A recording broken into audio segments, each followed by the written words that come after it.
السلام علیکم ورحمۃ اللہ وبرکاتہ۔ الحمد للہ الواحد الاحد الفرد الصمد الذي لم يلد ولم يولد ولم يكن له كفوا احد۔ قال النبي صلی اللہ علیہ وسلم: كلكم راع وكلكم مسؤول عن رعيته۔ حضرات، اللہ رب العالمین نے ہر شخص کو کسی نہ کسی چیز کا ذمہ دار بنایا ہے، نگران بنایا ہے، لیکن رسول اللہ صلی اللہ علیہ وسلم نے ایک حدیث کے اندر اس ذمہ داری کو کس طرح نبھانا ہے اور اس کے بعد اس شخص کا کیسا انجام ہونا ہے، وہ اللہ کے رسول صلی اللہ علیہ وسلم نے بیان کر دیا۔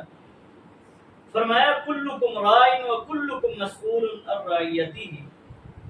اللہ تعالیٰ نے جس شخص کو جس چیز کا بھی ذمہ دار بنایا ہے، اب اس شخص سے اس کے بارے میں سوال ہو کے رہے گا۔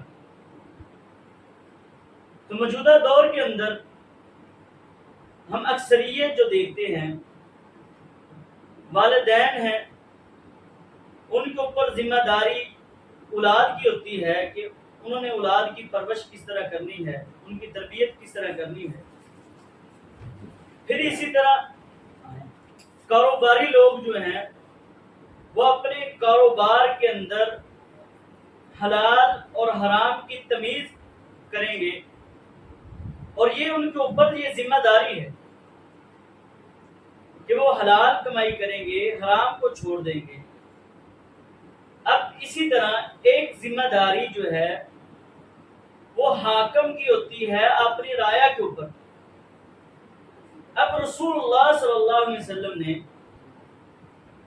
حاکم کے لیے کیا ارشاد فرمایا؟ سیدنا ابو ذر رضی اللہ تعالی عنہ بیان کرتے ہیں، کہتے ہیں میں اللہ کے رسول صلی اللہ علیہ وسلم سے گزارش کی کہ مجھے آپ عامل بنا دے لوگوں۔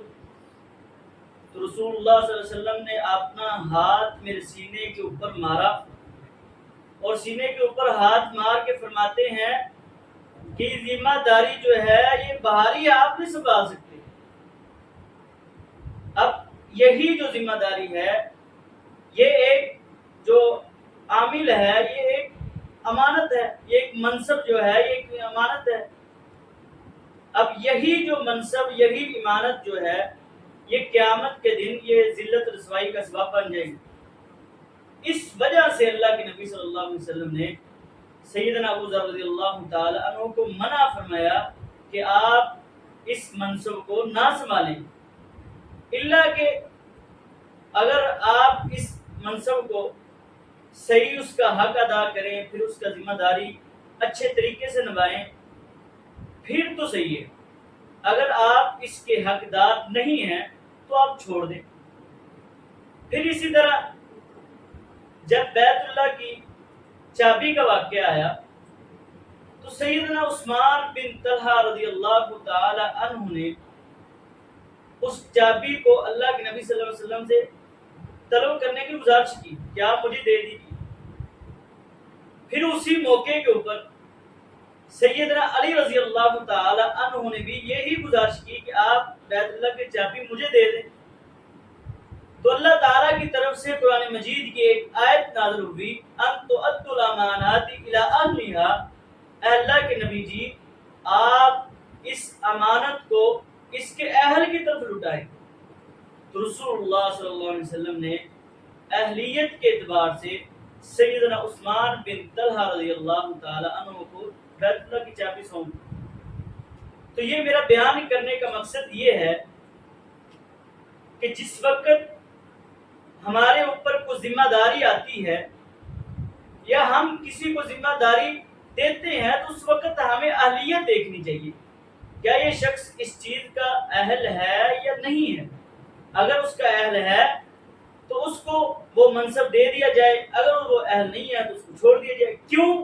کیونکہ کلکم راع وکلکم مسئول عن رعیتہ، جو بندہ جس چیز کے بارے میں ذمہ دار بنایا گیا، اب اس سے اس کے بارے میں سوال ہو کے رہے گا۔ تو اسی طرح ایک جو ہے وہ والدین کے اوپر اپنی اولاد کی ذمہ داری ہے کہ اس کی تربیت انہوں نے کس طرح کرنی ہے۔ اللہ کے نبی صلی اللہ علیہ وسلم نے ارشاد فرمایا ما من مولود الا یولد علی الفطرہ، کہ جب ایک بچہ پیدا ہوتا ہے وہ چاہے کسی کافر کے گھر میں پیدا ہو، یہودی کے گھر میں پیدا ہو، یا کسی مسلمان کے گھر میں پیدا ہو، مجوسی کے گھر میں پیدا ہو، وہ بچہ اپنی پیدائش کے وقت فطرت اسلام پر پیدا ہوتا ہے۔ پھر اس کے بعد اس کے والدین کی جیسی پرورش ہوگی وہ اپنی پرورش، اس کی پرورش چاہے اس کو یہودی بنا دے، مجوسی بنا دے، یا عیسائی بنا دے، یا چاہے اس کو مسلمان بنا دے، یہ اس کی والدین کی پرورش پر ہے۔ تو اسی طرح ہم دیکھتے ہیں اکثر بے نماز جو لوگ ہیں، اگر ان کو ہم نماز کے بارے میں کہیں کہ آپ بھائی جان نماز پڑھ لیں، تو فوراً ان کے دل کے اندر یہ احساس پیدا ہوتا ہے کہ باقی مسلمان جب نماز پڑھ رہے ہیں میں بھی کبھی نماز پڑھنے جاؤں مسجد میں، لیکن پھر اس کے اندر ایک شرمندگی اس چیز کی ہوتی ہے کہ اس کی والدین نے اس کی پرورش نہیں کی ہوتی، اس کو نماز نہیں سکھائی ہوتی کہ آپ نے اس نماز کے وقت آپ نے کتنی رکعتیں پڑھنی ہیں، اور نماز کے اندر کون کون سی دعا پڑھنی ہے۔ اب عمر بڑی ہو چکی ہے، اگر وہ کسی سے پوچھنے جائے گا تو وہ کہیں گے آپ اتنی بڑی آپ کی عمر ہو گئی ہے تو آپ کو نماز نہیں آتی۔ تو یہی شرمندگی کو دور کرنا ہے تو اپنے بچوں کی جو تربیت ہے وہ بچپن میں کریں، ان کو بچپن میں نماز سکھائیں، ان کو اسلام کے ارکان کے بارے میں مکمل ان کو رہنمائی دی جائے، تاکہ کلکم راعٍ و کلکم مسئول، جو آپ سے سوال کیا جائے آپ اس سوال کے اندر اچھے طریقے سے جواب دے سکیں اور اس کے اندر آپ کامیاب ہوں۔ تو پیارے بھائیوں، جو بندہ جس چیز کے بارے میں ذمہ دار بنایا گیا ہے اس کو اس کے بارے میں سوال ہو کے رہے گا، تو ہمیں چاہیے کہ ہم جس چیز کے اندر ذمہ دار ہیں، کسی چیز کی سربراہی ہے یا کسی چیز کے اندر نگران ہیں، تو ہم اس کو اچھے طریقے سے نبھائیں۔ اللہ تعالیٰ سے دعا کرتے ہیں کہ اللہ تعالیٰ ہمیں اچھے طریقے سے نبھانے کی توفیق عطا فرمائے۔ وما علینا الا البلاغ المبین۔